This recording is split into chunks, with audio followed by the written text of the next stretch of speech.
Hi and welcome to another video. It has been quite a while since I posted it, I'm so sorry. It's just been a really crazy year, what with COVID and lockdowns, it's just been really strange.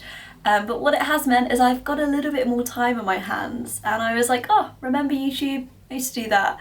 And so I thought I'll start up again.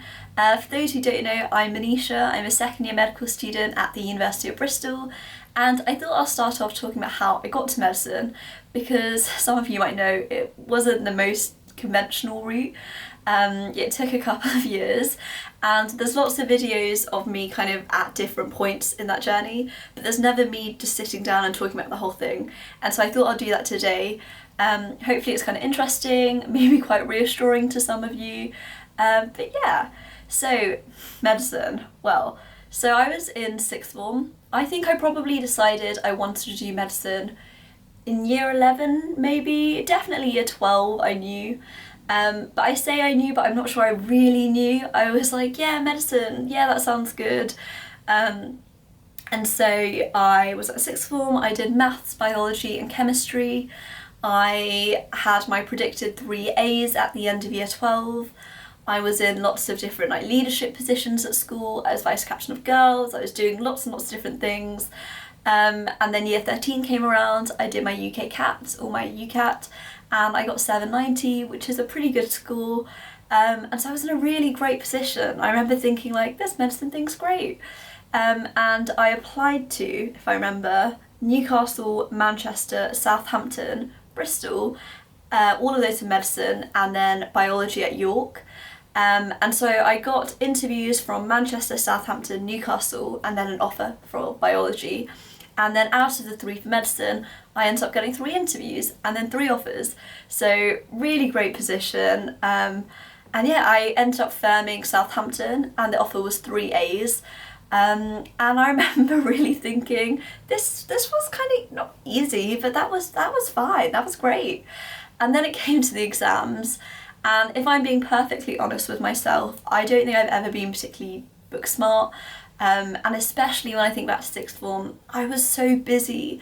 I was doing 101 things, and I was one of those people who was like, you know what, Easter will come along and that's when I'm gonna sort all of that mess, like all of that C3 and C4 I don't understand, all of those chemistry transition metals, that's all gonna happen, clear up magically in Easter, I'll come out with an A.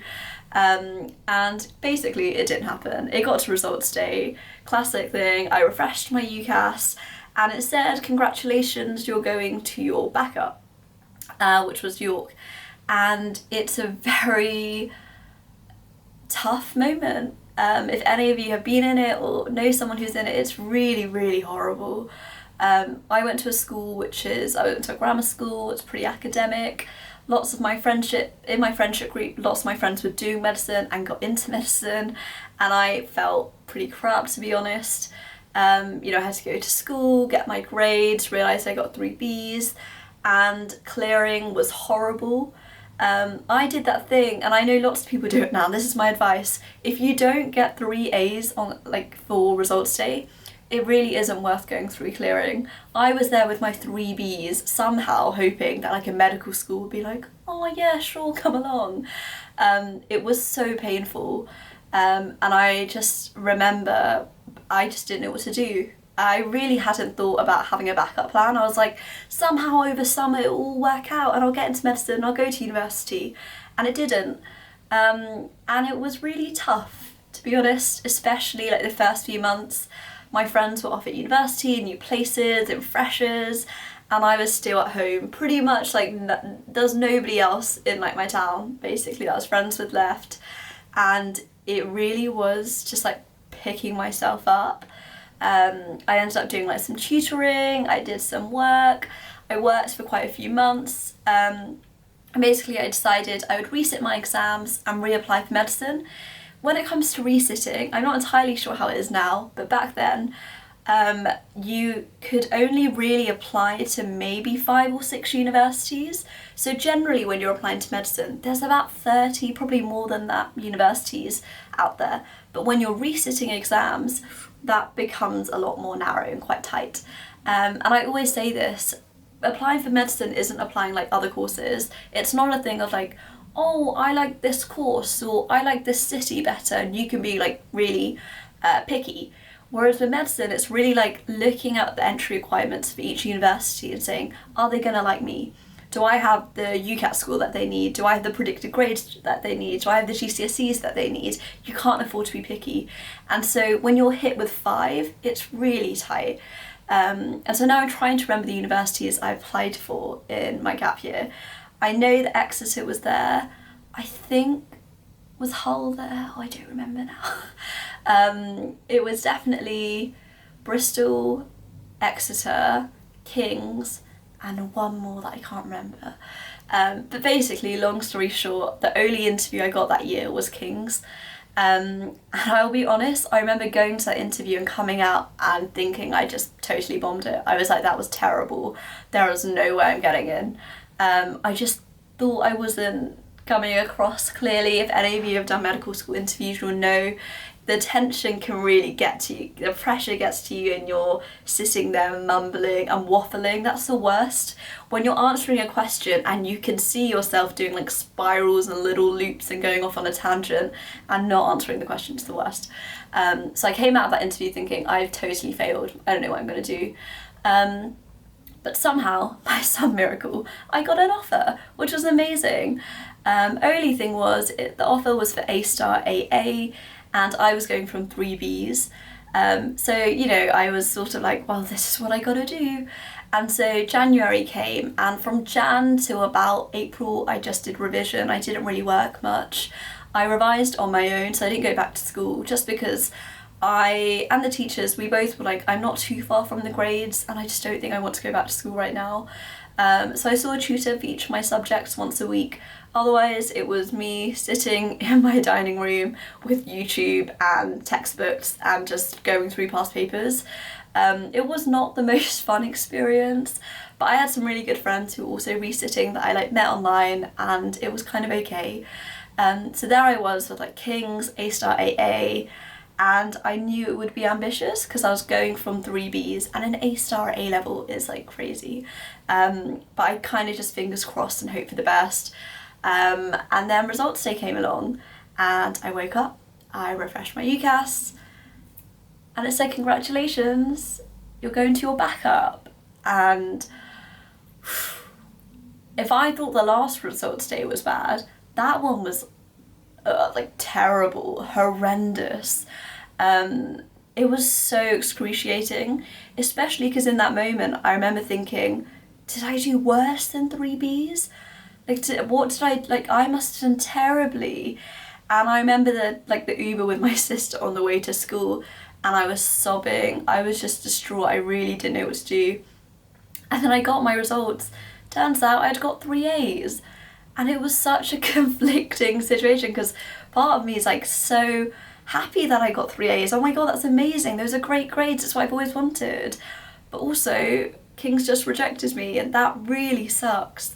And I called every single university. I ended up sending a letter to every single medical school in the country, being like, you know, I got 3 A's. This was my UK CAT last year. I ended up getting like 715, 720 the second time. And really, I was just there like, please, anyone. But everyone was kind of full up, and I really struggled from September to October that following year, because I just didn't know what to do. I was like, I've given my everything to this, and that's when you really start to think, is it worth it? Do I really want to do this? There's hundreds of other courses and things to do with my life. Is there any reason for me to put this much time and effort into this course?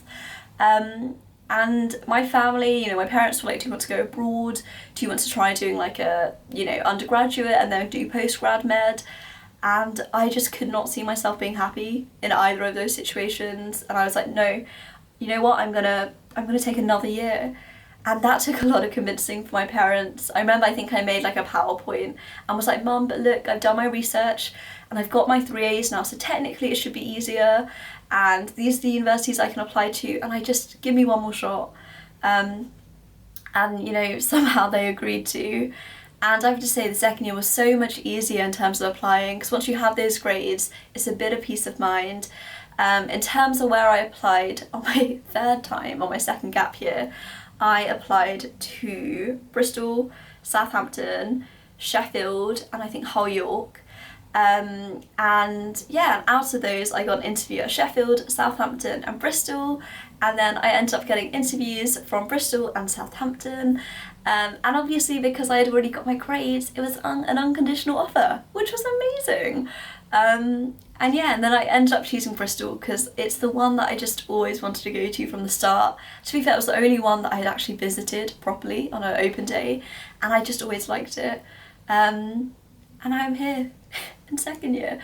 So it's a very strange story. I realise that sometimes, like in like group stuff in first year, they would ask us, oh, like talk a little bit about how you went to medicine, and I'd be there like, right, so it wasn't really that straightforward if I'm honest, but I got here and I love it. And that's the thing that I always, when I started in first year, I was really nervous because I was like, was it worth it? Am I gonna even enjoy this? And I'm currently in second year, this could all change later on, but I love it. I absolutely love it. I just, it's the most exciting course. I really think there's so much, it's so interesting. It really is great. I love like the clinical side of it. It's just great. I think it's great, as you can tell, and I'm so happy. It's weird because although those 2 gap years at times were really, really hard, I would not have rather have got into medicine straight away in year 13, because I honestly don't think I knew why I wanted to get into medicine then. And having worked for it really, really hard, now I can just every day I'm like, can you believe it? You had to work so hard for this, and now you're here. It all worked out, and it's so worth it. And so yeah, and I will want to say, if anyone's watching this and they're in year 12 or 13, not everyone has to go through some really long path. Lots of my friends got in first time. This is more just if you're someone, perhaps you didn't get the predictions you want or the grades you needed, I just want to say that it's okay. I took 2 years out. I've got people in my course who took a year out, 2 years out, did a undergraduate degree, some people in their 30s, and have a whole bunch of different experiences. And I really want to say this, nobody cares. As in, I was worried. I remember being like, I'm 2 years older than most people in my year, is that going to be weird? No, absolutely not. Like, not in the slightest. Nobody cares. Yeah, it's just great. I love university. And yeah, that's how I got into medicine. If I could give a couple of tips, if I remember everything, in terms of revision, because lots of people always ask me, okay, you got your grades, how'd you do in the end? Really be thorough and be honest with yourself, be self-disciplined. Don't do that thing of being like, oh, it'll sort itself out in Easter. That's silly, it's wrong, it won't. Be on it from the start. You don't need to overdo it, just be on it. Just do the work when you need to do it. Don't let it build up, because it will not get done and you'll only be disappointed in yourself. In terms of interviews, I don't know, off the top of my head, I always say don't think of it like an interview, like they're trying to, make you sweat and trip you up. Absolutely not. Think of it as, this is why you should accept me, because I'm an amazing person, I can give so much, and I'm going to be the best doctor. It's not about being cocky or arrogant, it's about being confident, and also just being friendly and kind.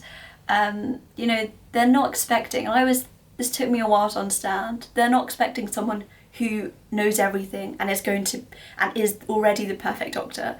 Absolutely not. You're just at the start of your journey, so you just need to show that you have the potential to be great. So just come across as someone who's warm, confident, has a real interest and passion in that subject. That's what I would say. And in terms of being determined, I would say with any kind of goal that you have, I suppose, in life, you're going to learn to be resilient. It's interesting, resilience is one of the skills that I remember being in year 13 being like, I really don't have much resilience. Like, I would see it on like medical skills that you should have, and I was like, I haven't really had to have that. And now I have it by the bucket loads, and it's so helpful. And so that's something you'll definitely get, when you're going towards a goal. You just need to be determined, you need to be organised, planned. and just really know why you're doing something, and don't lose sight of the goal. Really work hard and you can get to where you need to be. And so yeah, that was just like my little intro video. I'm gonna try and do some more like what I do in a day, what I make in a day, because I do a lot of cooking. Yeah, it feels strange to be back, I will admit. I did get a sense of like imposter syndrome of, oh my god, am I doing medicine right? Can I be uploading videos? And I was like, I think I'm doing it alright in my course and people might find these useful. So yeah, I hope you enjoyed this video. If you want to see more of me, I post quite often on Instagram stories @_Manisha P. Same handle for my Twitter as well. Yeah, let me know what kind of stuff you want me to do next, and I'll see you all very soon. Bye!